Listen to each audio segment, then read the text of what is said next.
December. You know him by now. Again, I don't have to go over the resume. He was supposed to fight last weekend against a 135-pounder. Not only Jake Paul!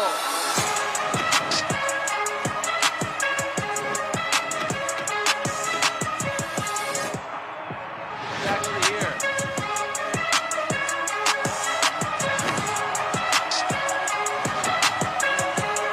This is really happening. That's Jake Paul. That's Anthony Joshua. It's really happening, and this is the first time that I see them, and the first time that they see each other, and we'll get the face-off in a matter of moments, but we need to get into things, my friends. And again, December 19th, live and exclusively on Netflix, it is in fact going down. Jake, I'm going to start with you, and I want to ask this question, and I hope you know it comes from the most sincere and respectful place possible. Are you all right, my man? Have you lost your mind? This is Anthony Joshua that you just called out. You're fighting Anthony Joshua in less than a month. Why are you doing this? I like to challenge myself. I like to take on the biggest, the best. I said anyone, anytime, any place. I truly mean that. And I'm here to go out there and shock the world. I know what I'm capable of. I see him and what he's capable of. And we're going to go to war, and we'll see the best man that will win. But people say, oh, he's out of his mind, all of these things. I've gotten to where I'm at today because of delusional optimism. And so it's delusion until it's not, because look at where we're sitting today. No one ever thought that this would be possible, that we would be here when I first started boxing, and no one thinks I'm going to win. So join the list and be ready to be shocked. And so can you explain to us, when the Tank Davis fight fell through, what was the process in terms of picking who you'd fight next, saving this opportunity on Netflix, and then eventually picking, without a doubt, the most accomplished and toughest opponent that you have faced just yet? Yeah, well, Joshua was always in the plans after Gervonta, and we just started talking to a bunch of different camps. Tommy Fury was scared, per usual, wanted more time. Ryan Garcia was scared. Terrence Crawford said yes, but wanted to do it later next year. I was like, let's get a fight in right now. Anthony Joshua said yes. He was ready in December. Let's run it. AJ, my man. Femi, it's good to see you. It's great to see you. How did this come across your radar? And could I ask, what was your initial reaction when you found out that there was a possibility of fighting Jake Paul this year on Netflix? Thank you for having me. Well, you got to give credit to Jake and his team. They reached out to me, to be fair. And it was a great opportunity for me. So it's an opportunity for me to fight. I wanted to take 12 months out of the game. And I'd done that. And then it was time to get back to work, so I was planning on fighting anyway. And actually, I would have been fighting this weekend if I had it my way. And this opportunity presented itself, and I said, yeah, why not? It's great. I think it's massive. It's colossal. It's making big news. We're bringing marketability together with ability. Those two worlds collide. You got Jake Paul versus Anthony Joshua, and we're here in Miami. We're bringing Europe, Africa, Asia, in Nigeria, the whole world together to watch this show on Netflix. It's going to be phenomenal. And that's how we ended up here, basically. Two guys that just want to put on a good show. When the early reports were coming out about this fight being in the works, your longtime promoter, Eddie Hearn, was saying, like, we don't think that he is crazy enough. Jake is crazy enough to take this fight. Was that your initial reaction as well? Like, yeah, this is all nice. It's nice to talk, but ultimately he is not crazy enough to fight me. I don't think Jake's crazy. I think Jake's a logical person. He knows what he can do. He knows something within himself, and he's got good people around him that know something about Jake that maybe a lot of us sitting here don't know. For example, I know a lot about myself that many guys don't know. All he needs is belief in himself. All I need is belief in myself, and that's why you got us two sitting up here and no one else. If we listened to everyone else, maybe we wouldn't be here today. But it's not about being crazy. He knows what he can do, and that's all that matters. Good luck to him. Jake, the last time we saw this man compete, it was at Wembley Stadium fighting Daniel Dubois for the heavyweight championship. He's not someone who's past his prime. He's not someone who's over the hill. And yes, that fight didn't go his way, but he's still very much in the game. He's one of the best heavyweights in the world. What is it about his game, though, that makes you confident that you can shock the world and beat him? Yeah, look, he's one of the best heavyweights ever. But I believe that fighting a smaller man is oftentimes harder as a heavyweight because of the speed difference and because of the foot speed. because of the angles, because of the head being off of the center. And so all of that power is great, and he's knocked people out. I just have to avoid that one shot for 8 rounds, and I believe that I can do that.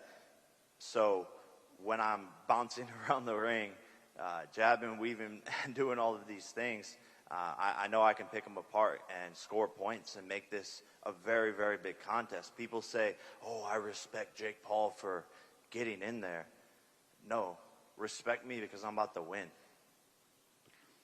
Anthony, let's address the naysayers if we can. And a lot of them seem to come from your home country for whatever reason. When this fight was being worked on, Anthony's ruining his legacy. He shouldn't be in there with Jake Paul. He should be fighting the top dogs.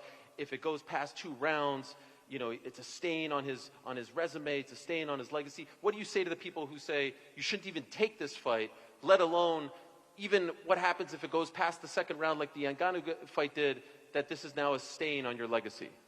You know what I learned? I just address people that are for me. I don't address people that are against me. Basics. You know, people say, what do you feel about negative comments? I say, why am I worried about negative comments for? Why am I worried about people that don't believe in what I'm doing? I just focus on people that believe in me, that are supporting me, and that's it if I'm honest. So I ain't got nothing to say to those people because they don't even come into my psyche. That's fair. I saw when Jake was sitting down, like you were locked in on him. You were zeroing in on him. I would imagine maybe one of the first times you've seen him in person. I want that chain. Okay. That shit's dancing. That chain is dancing. You know what I mean? I'm like, give me that. We going to war, baby. This 50 cal's going in your head. Perhaps the chain on the line as well? No? No? I'll put the chain on the line. Don't say that. I'll put the chain on the line, but you got to put something on the line. I'll put my chain on the line. So when you look at this guy, what do you see when you're staring at him? Talent, focus, good team, nothing negative.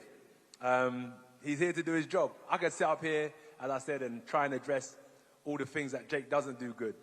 But I'm fighting the Jake that's going to do everything good on December 19th. So let me focus on that. He's a good person, does his thing, great team around him, puts in the work, and that's why he's sitting here now. Anyone out there in the world that works harder than the next person deserves to be a front runner, and he's a front runner in the boxing game right now.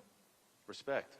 Jake, can I ask, it feels to me from afar, you're in a bit of a lose-lose here, because it seems like a lot of people want to see you get obliterated, right? A lot of people want to see you get your comeuppance.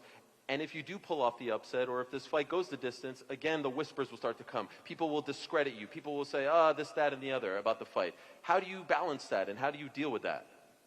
Man, I've already won at every single thing in life. I'm playing on house money. I've accomplished all my dreams, said everything I was going to do, from becoming, the first influencer to become an actor on Disney, to becoming the biggest YouTuber in the world, to rising to the top of boxing and having the largest viewed fight in the history of the sport. I've accomplished everything, so this is a win-win and another challenge for myself. I've never been knocked down or knocked out even in sparring, but I'm in a sport where that happens, and I know this is dangerous, but this is no different than a soccer player, losing in the World Cup on the biggest stage. If that's how it goes, if I take one of those punches that Francis Ngannou took and I'm on the canvas, let's see how tough I am. Let's see if I can get back up. But I'm ready for that. I'm prepared for that mentally, and I know that he has to deal with me as well.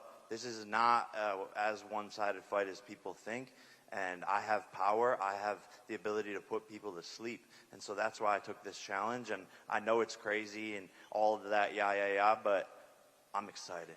I'm genuinely excited. My team's excited, and everyone believes in me, and that's all that matters. How much do you expect to weigh on fight night? Man, I was cutting down for Gervonta, so it's been a little tough getting back up in some strength for this, but anywhere 215 to 225, we'll see. Okay, and I want to clear something up with you, AJ. I saw in the press release that it said that on weigh-in day, you can't weigh above 245, but post-weigh-ins, you can weigh whatever you want. There's no rehydration clause or anything like that. Is that accurate? Whatever it says, yeah. I think that's the case, but my focus, 111 kilograms is what I got to weigh in at, right? I do kilograms, not pounds. I don't know. You stumped me on that one. What is 111? Should I look it up? 245. Okay, 245, yes. Yeah, so 111 kilograms, so that's it. That's all I'm focusing on. Anything else is a bonus after that, but 111 kilograms is my main focus. And I know your fans have been dying to see you back in action. It's been a while. It has been a while. It's been well over a year now, right? September of 24 was your last fight. Yeah. I understand you had a couple of surgeries. No, one. One, okay. On the elbow. On the elbow. Yeah. When did you get 100% cleared? When were you ready to go? How long ago? When did it get cleared? 8 months ago. Okay, so what took so long after getting cleared to get a fight? No, so what I done after my last fight, it's been a whirlwind, this boxing.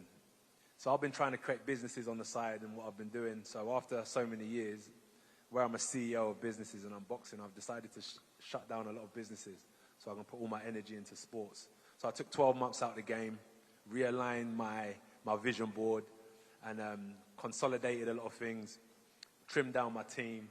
And I said I need 12 months to do that, so I took 12 months out of the game. We was moving at 100 miles an hour with my blinkers on. So then I took my blinkers off, looked at the landscape, and I just changed a lot of things in my life. It took a bit of time, but I said I need 12 months, and now we're here. So 12 months out of the game, and from September 21st, if you think about it back then, to now, December, that's 3 months. So most people take about 8 to 12 weeks to prepare for a fight. So this was like a preparation for a fight, basically. So this will be my first prep and fight in December. And are you still being trained by Ben Davison, Lee Wiley? Will Ben be in your corner on the 19th of December? So no, I won't be trained by Ben Davison. I said that London's a bit distracting for me. So I was invited to train with Team Usyk. So I've been in Spain. We've been doing some good training out in Spain. And I think he's one of the best in the world. Not I think, he is one of the best in the world. And it's not all down to him, it's also down to his team that's around him. So I linked up with them, and getting an insight to how someone who's achieved so much has been phenomenal, man. It's been a great experience, and it's very challenging. Wow, I did not know that. So who will be your head trainer on the night? Igor. Okay. And how long have you been with them? A couple months now. Couple months? Yeah. In the darkness, in secret?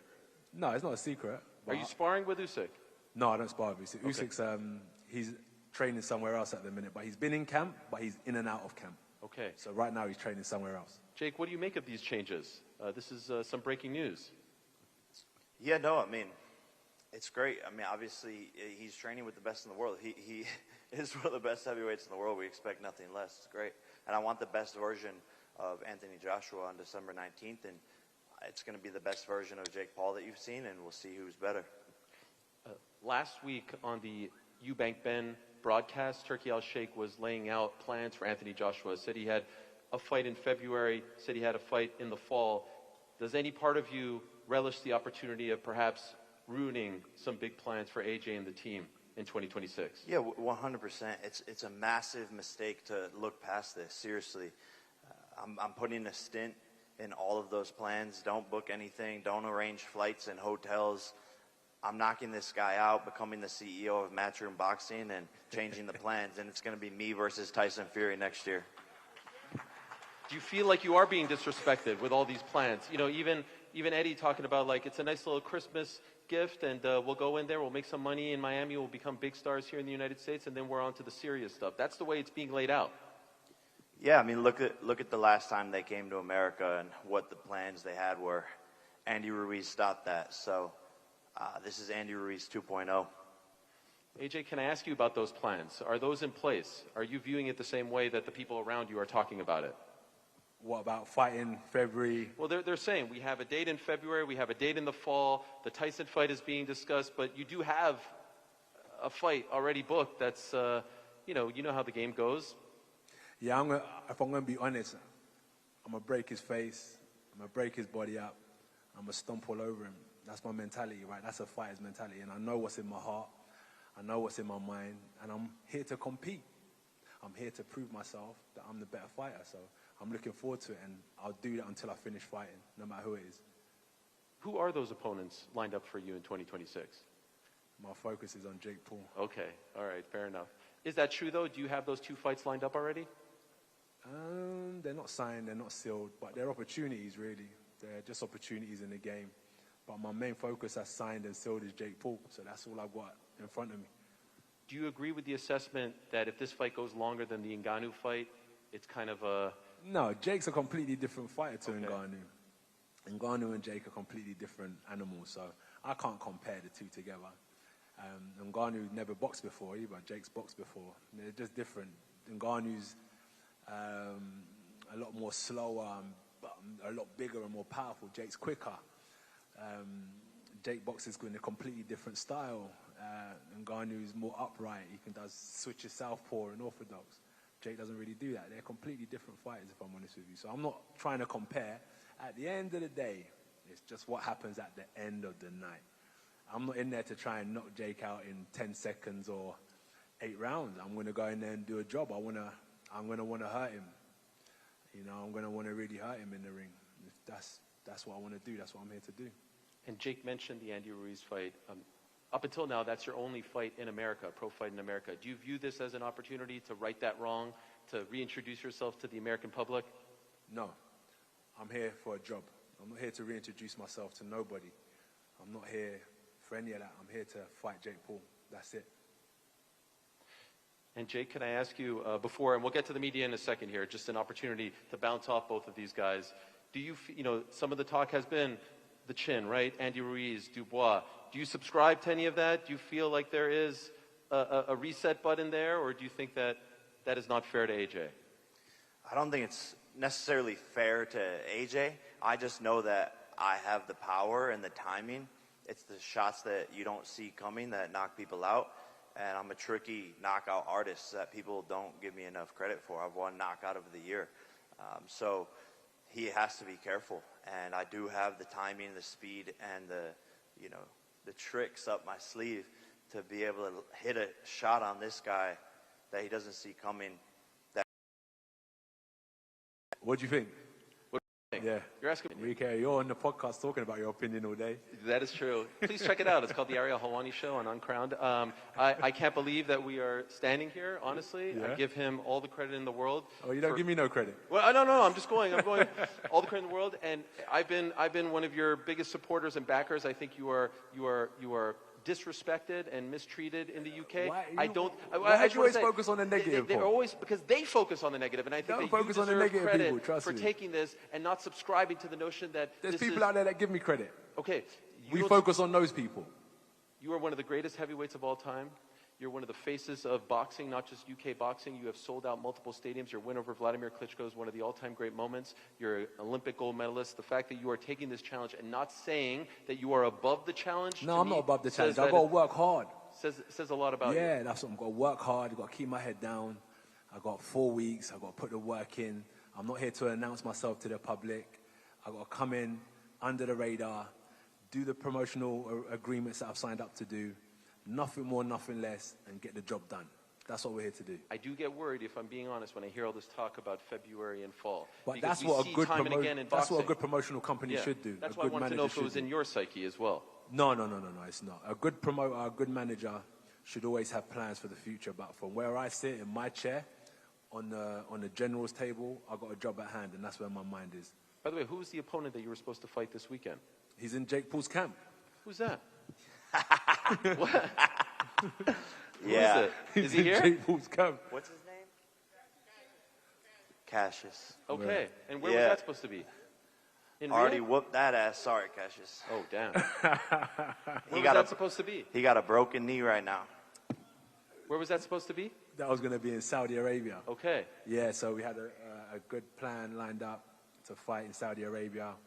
Get on there, big, not even announce it, but just turn up, ring walk. What's he doing? No announcement. Wow. And build that momentum again. By the way, this is 8 rounds. But I still asked them, I said, can I still fight November 22nd and fight December 19th? They said, stay focused, champ. Fair. 8 rounds. How do you feel about that? Whatever. It could be 8, 12. I'm ready. I've been sparring, doing my round. Punch stats are looking good. Counter punching's looking good. The defense is looking good. Mentality's good. Just got to do it. Well, I just got to do what I'm doing in the gym in the night. All right, let me give the media an opportunity. Sorry, I'm hogging everything. I do want to let you know some breaking news this morning. The great Anderson Silva has been added to this card. He's going up against Tyron Woodley. Yeah. Is it? That's good. Did you not know about this? Not that Anderson Silva's been added to the card. Yeah, Anderson Silva against Tyron Woodley, 195 pound bout, 6 rounds, catch weight. So that is very exciting. Always great to see the Spider, one of the greatest fighters in the history of MMA. I'll tell you about more of the fights in a moment. Tickets on sale, Ticketmaster.com. This is presented by Most Valuable Promotions, and again, exclusively on Netflix. Danny Segura in the house. My man, what's happening? Yes, as Ariel said, Danny Segura from MMA Junkie. My question is for Jake. We saw a video, a clip of your brother kind of questioning you on the decision to take this fight. Is your family concerned at all? I mean, you're going from a 35er to a heavyweight. It's a big deal. Yeah, no, my mom is mostly terrified, but she's scared of every fight. But my dad thinks I'm going to knock him out. Logan thinks I'm going to win. Tyson Fury thinks I'm going to win. Oscar De La Hoya thinks I'm going to win. And then my team. So that's like 7 people. Nate Diaz? Nate Diaz. Did he say that? He did, yeah. That's not really a good endorsement since he's dumb as fuck. All right. Thank you. Just real quick for AJ, when this offer came on your table, did you take it seriously? Did you think it was a joke? What was your reaction when you first saw it? I take it seriously. He's a conqueror. His mentality is solid. He's better than Tyson Fury. He's sitting here. So I take him seriously. I give him the respect he deserves. Mentally, I'm going to give him the respect he deserves in preparation. Thank you. By the way, for all these years, we always talked about Jake versus KSI and AJ versus Tyson Fury. Who would have thought in the year 2025 we would get Jake versus AJ? And the other, it's a weird world. Go ahead, my friend. Hello, Ryan Sungli at BoxingScene.com here. My question is really for both fighters. I've seen odds that have Joshua listed at a minus 1,100 favorite. On one hand, few are picking Jake to win, so he can't really lose in the public's eye because of how audacious this fight is. But then on the other hand, if Joshua doesn't blow him out, some people will look at it as an unofficial W for Jake. My question to both men is, who has more pressure on them going into this fight? 100% Anthony. Yeah, 1,000%. This is something that's going to weigh on him, right? Like, because of what you said. I'm going in there, I can fight free. If he starts getting touched up and losing rounds, I think the cookie will crumble. Do you agree? Whatever he said. We'll see if the cookie crumbles. I don't know what to say. I'm confident in myself. Like, I'm not focusing on him. I just know what I can do, and I can't wait to show it. I'm not going to crumble. I'm solid. I've been through wars, and I'm still standing super strong. I align myself with some of the greatest coaches and greatest fighters in the world because I have that hunger, that desire. Every time I've been knocked down or been in trouble when I was younger, came back 3 years later, got to the Olympics, get in trouble again before the Olympics, 3 years later, become world champion after 16 fights, win all the belts, get beat by Ruiz, come back and unify the division for the second time. It's just constantly drives my focus and my hunger to get better. So I'm going to be a tough man to break down 100% come December 19th because I've been building myself over the last year. I ain't been sitting back. I've been working. Thank you. I do have to say your happiness is sort of radiating off of you It's right not. now. It's not happiness. You're not happy? It's not happiness. You seem to be in a great place. The smile. This is fight. You're ready to go. Yeah. Okay, I apologize. You just seem to be in a great place, and I could feel it. Mike Heck, how are you? Hello, how are you? Mike Heck from MMA Fighting. Jake, I wanted to ask you a question, and AJ, I want to get your thoughts on this as well.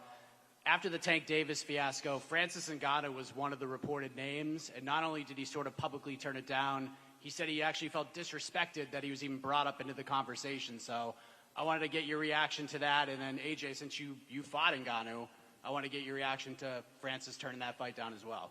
Yeah, when I go in there and do 10 times, 100 times better than Francis, we'll see how he feels then. The guy's a joke. He's a dumbass. He's stuck in mud. Francis, to me, is an easy fight as a boxer. So that's all we need to talk about with him. With Ngannou, he should be up here. If he was serious, he wants to fight, rather than talking, be about it. Don't talk about it. If you've got something to say and you need to prove yourself in boxing, the best way to do it is to let your hands go. So, yeah, for me personally, you didn't see much talking from me. We come up here and we do the talking in the ring. All this online stuff, talking, and no disrespect to what you do, Ariel. Well, what's the beef with me? No disrespect to what you do, but all that talking on, Sure. on TV channels and stuff about what you shouldn't do and what you should do. Just keep quiet. If you're about it, be about it. And that's why we're here now. Love it. The great Gareth A. Davies is here, everyone. It's a big deal when he shows up, the Warlock. The floor is yours. Thank you, Ariel. Gareth A. Davis from the Telegraph Talksport. I'm out here just for Anthony Joshua. Came all the way. No, Thank you so much. One One Brit. We brought one Brit. One Brit. The only I'm one. working on a bare knuckle event, BKB, tomorrow night. Is that as how well. many? They've How got many? more. Yes. Where's my Brits in the house? Yeah. Let's go. Let's go. It's fascinating, Anthony, Yeah. to see you up there today. You Obviously miss me. We miss you all the time. Okay. The fascinating thing is how animated and how excited you seem to be about this opportunity. So can you verify for all of us watching and writing about you and broadcasting that you're actually taking this guy as seriously as you take any other heavyweight contender right now in the world? So, mimicking what you said, Jake is a serious fighter. Look at it this way. When I come into boxing, I walked in the gym with my cousin. I sat back for a few months and I said, I can do this. 3 years later, I was representing my country at the Olympics. He's been professional now, what, 4 years? 5, I do believe, right? 5 years, yeah? So, after 3 years, I was the underdog. No one believed in me. I came up and fighting the best in the world. You can't underestimate anyone. You can't underestimate anyone. So, I've got to take him seriously. And after a year out, as I said, I've changed a lot of stuff in my life, realigned my energy, got my focus back to where it needs to be, distance myself from a lot of distractions I was around, and I'm just fully channeled now, fully locked in. Have the boxing fans you've been speaking to since this was announced been telling you that you need to knock this guy out? Do you know what it is? I've seen it, I've heard it, but as I said to Jake, respectfully, I need to cut him up, and I need to break him up, and I need to hurt him, and that's just what we do. That's it. There's nothing more to it. Doesn't matter what anyone else tells me. What I feel in my heart is I need to do a job. And Jake, just one for you. Great to see you as always. So congratulations on probably the biggest challenge in your fistic career so far. What's fistic? Fistic. Okay, in your boxing career. You're the golden cockerel, as you call yourself, as well as the problem child. Talk about that delusional optimism. Do you really, truly believe that you can go in there and beat this behemoth from British boxing? Yeah, without a shadow of a doubt. 100%. Self-belief is the most powerful thing in the world. And it's been there since my first fight, my second fight. Wasn't supposed to beat Nate Robinson, Ben Askren, Tyron Woodley, the UFC champion with hammers in his fists. Not supposed to beat Silva, the list could, Mike Perry, the king of violence. All easy work. I know this is much more challenging, but I know what I'm capable of in the gym, and I know that my team knows what I'm capable of and entrusting in them. And this is going to be fun. I want him to cut me up. I want him to break my face. But guess what? He's going to have to kill me to stop me. And I'm ready to die. Seriously ready to die in the ring to win this fight. Seriously ready to die. Seriously ready to die. We're all born to die, baby. Thank you very much, gentlemen. Cheers. Also want to let you know that there's an amazing undisputed bantamweight title fight on this card. The undisputed champion, Shernika Sugarneeks Johnson, representing New Zealand, going up against Amanda Gale, who had a tremendous win back in Montreal on the MVP card in September. That's an amazing fight on this main card as well. We'll go to our next question asker. Oh, where are we going? Here? All right. We'll go here. Hi, Jojo from Better Media here. This question's for Joshua. Oscar De La Hoya, Nate Diaz, and Tyson Fury all said that Jake is going to knock you out. Would you be willing to take the bet with Tyson Fury that's saying that Jake is going to beat you? No, I'm not worried about what Tyson Fury's got to say. That's what I'm saying. It ain't even about the money. I'm betting on myself. Yep. I'm focusing on myself. I'm fully betting on myself. I ain't worried about what anyone's got to say. He did say he's going to put £1 million on it. Would you be willing to take that bet with Tyson Fury? Respectfully, I'm not worried about what Tyson Fury's got to say, or I'm not here for any of that betting and nonsense. I'm here to fight, and that's all it is. Once I get the job done, I'm going to collect my check, cash it, and I'm going to focus on the next one. My bet is on me doing a number on him. That's all there is to it.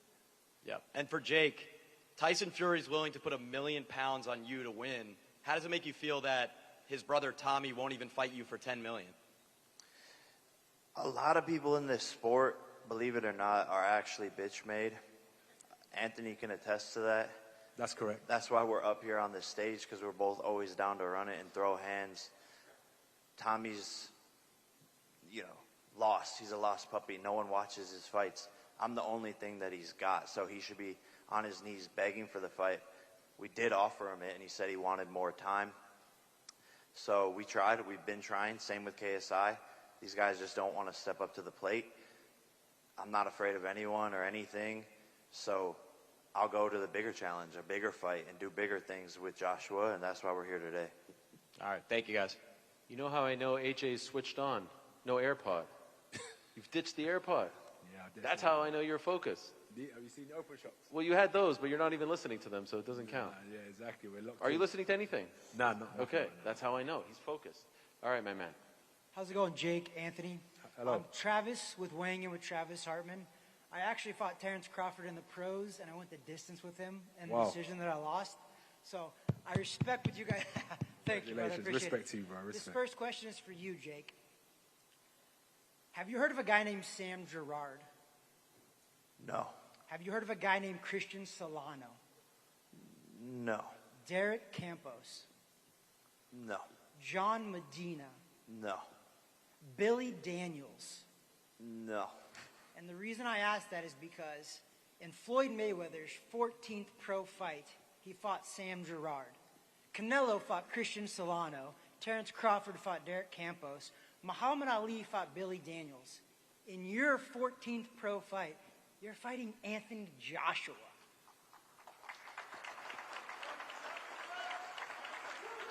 How does that make you feel? Man, we've been different. We've been pushing boundaries, and that's what I'm really here, is to be a beacon for kids out there to take inspiration from. That's one of the biggest things and goals I have in my life, is to show people what the power of self-belief and manifestation and hard work and discipline and where it can take you, and to take risks. And even if you fail, right, lose to Tommy Fury, get 10 times better, 10 times bigger. And now we're sitting here today, and to me, Tommy Fury's light work in terms of a boxing match now. And so I'm here to inspire kids and do things differently and be a disruptor. You're disrupting the sport for sure. Anthony, you're fighting in an 8-round fight. It's your first one since 2015, and you're probably going to set an all-time record of making the most money for an 8-round fight. You fight only 10 and 12-round fights. Why fight an 8-round fight? Why not push for a 10-round fight or a 12-round fight with a guy who doesn't have as much experience going that long like you do? So you got to look at what works contractually and what the things are that are going to get this fight over the line. Whether it was 8, whether it was 10, whether it was 12, whether it was 6, I don't really have any complaints as to what was presented to me. My focus was who, when, and where. Everything else after that is going to get taken care of by the good people I have around me. So for me, 8 rounds is here nor there because it's the same. The minute the first bell goes, it's just as dangerous as the 12th round. Do you know what I mean? So I've got to just stay focused and switched on for the duration of the fight. So it doesn't really matter how long it goes for. I've just got to be switched on for as long as it lasts. Do you think if you don't knock him out, that's considered a loss for you? Win or lose, if you don't knock him out, do you think that's a loss for you? Are you asking for me or are you asking for you? Well, both. But in your opinion, if you go 8 rounds and win a decision against a guy who's only had 13 pro fights, No. It's not that. That's what I'm saying. That's for you. Are you asking for me or are you asking from your perspective? Yours. I mean, from your perspective. From mine? Yeah, is it a win for you if you just beat him, or do you need to knock him out? I need to knock him out. I like that. Why did you stop fighting? What? Why did you stop fighting? I got 3 kids. Yeah, focus, priorities. I got 46 pro fights, 170 amateur fights. I might get you in for some I wanted to sparring. start a podcast because I love doing this. What's that? I might get you in for some sparring for Jake. By the way, Jake, you brought in Shakur Stevenson to help you prepare for Thank you. for Tank. Are you bringing in any notable big men to help you prepare for AJ? Yeah, we're talking to some big guys that people know the names of and figuring out their schedules and aligning with them. But, yeah, bringing in champions for Any names this you could to share? prepare. Well, nah. Okay. Dion, I don't know who said that, but I think that was a fan. I'll ask one more question and then one more media question. I know we're focusing a lot on the noise today, and that's my fault, and I apologize for that, but you know how it is around you. There's actually a huge story going on back home in the UK surrounding a young man named Jude Bellingham. And I was wondering, Talk to me. I was wondering if you sympathize with some of the heat that he's receiving, with the media saying he's not cooperating and they're being tough on him. What's happened with Jude? Well, you know, he's part of the English national football team, and there are some saying he shouldn't be a part of the team or that he's not cooperative. That's what they're saying, not me. But that he doesn't talk to the media. He's not open enough. And there's a lot of ex-footballers. Ian Wright has come out and had his back and said that it's not fair, the criticism that he receives. So I was wondering if you sympathize and can understand some of the heat that he is receiving and you feel like it's unwarranted. I'm not too sure exactly what's going on with the situation, but everyone has their own personality. So if he doesn't want to talk, that's up to him. He doesn't want to talk, he does want to talk. I don't understand exactly what's going on though. I don't really follow soccer. Fair enough. I follow the fight game. I understand. It reminded me a little bit about the stuff that you've dealt with throughout your career. What, like negative and people... Yeah. Yeah, that's... The main thing for him to focus on is getting on that pitch and representing his country and doing a good job. It doesn't matter what you say.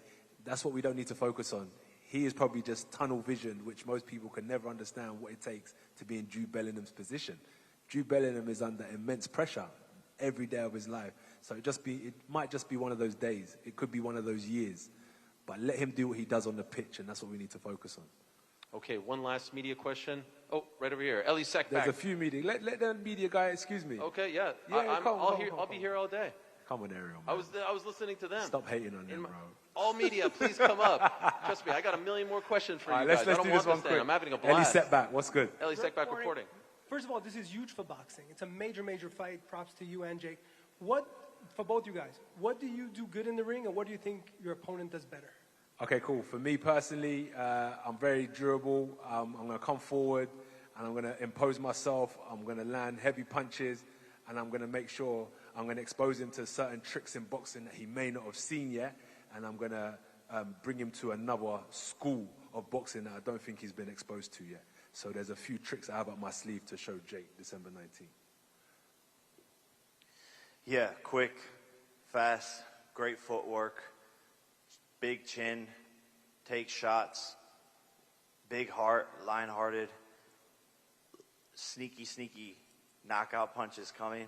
Lots of great work to the body. People underestimate my jab. So, yeah, and I think he says I haven't seen those tricks, but I'm in there with champions, you know, sparring, Shakur, all these people bringing in world champions. So he's got to be ready, and I know he will be, and that's what I like. Now, Jake, I've known you since your first day in a boxing gym pretty much. All these twists and turns, if you do pull this off, and respect the judge, obviously he's a legend, is this the biggest upset in boxing history? For sure. Neck and neck with Tyson and Buster. Right up there.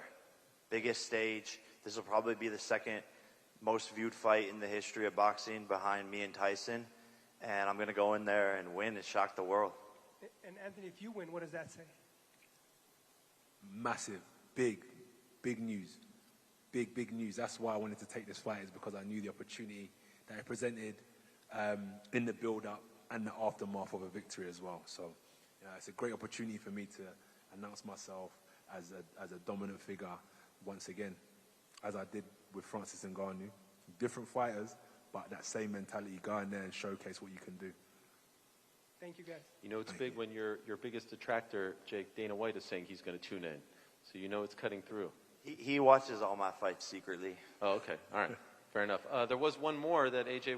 Yes, my man right over here. You'll be the final one.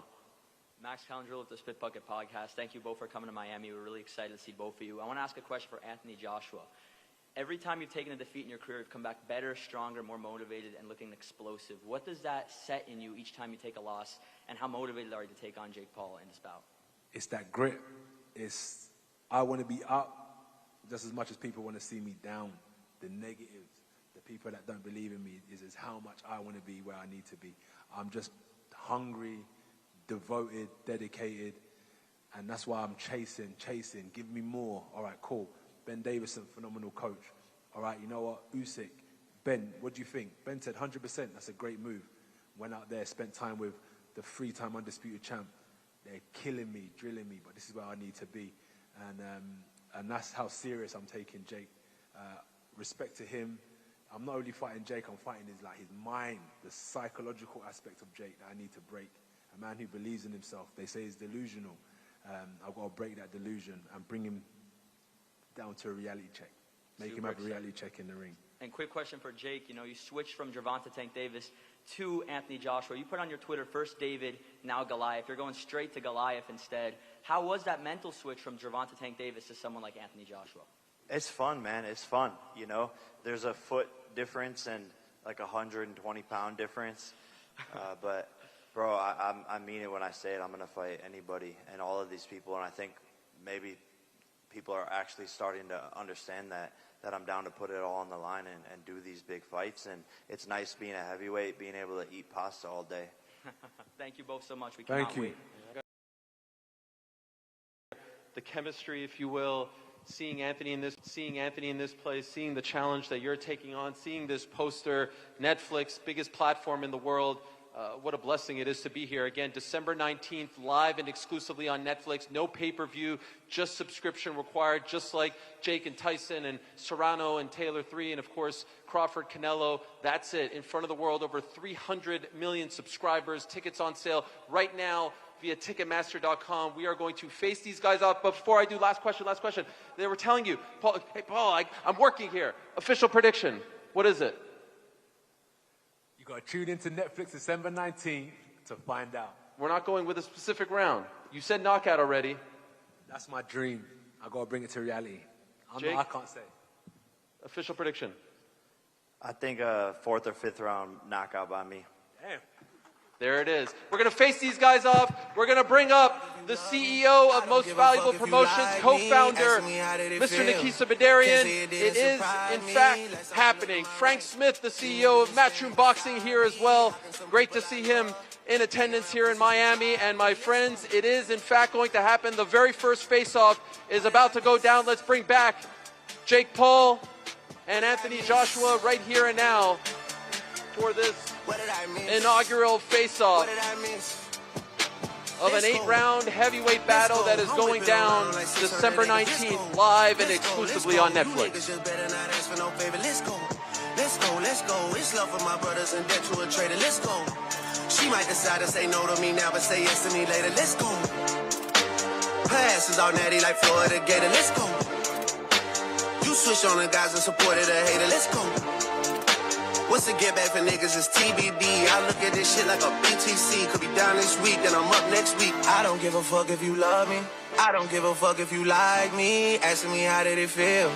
Can't say it didn't surprise me. Last time I looked to my right, you niggas was standing beside me. Just a week ago, How can some people we'd be looking at this. Two-time former unified heavyweight world champion, 2012 Olympic gold medalist, Anthony Joshua, against the man who dares to dream bigger than them all, the one and only Jake Paul.